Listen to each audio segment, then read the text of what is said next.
Sure. So while we've expanded testing, we have not necessarily expanded the criteria for who is going to be tested. That will be something we phase in.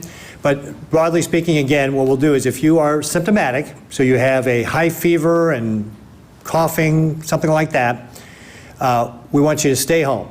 First thing you do is go home, stay home. Contact your healthcare provider, make an appointment to go see that person if you are concerned about having coronavirus. And then they will make special arrangements to see you.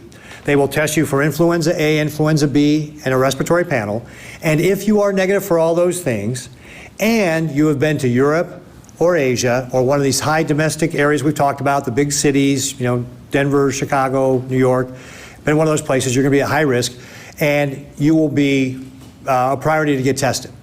As we expand the capacity, we will start doing healthcare workers, our first responders, police, fire, EMTs, and then our folks in our nursing facilities. Again, people who are either dealing with the public or going to be at greater risk.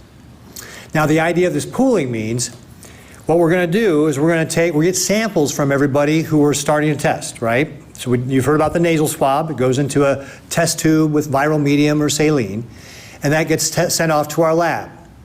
What we can do, and again, the idea is we're looking for the genetic material of the virus to determine if it's there.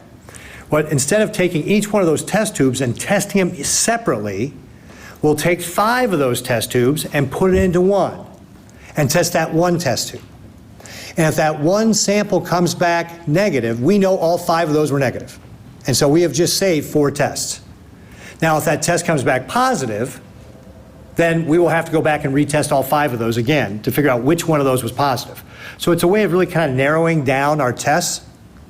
But right now, as Dr. Antone, I think you mentioned yesterday or the day before, even with all the high-risk people we're testing, right, 95% are coming back negative.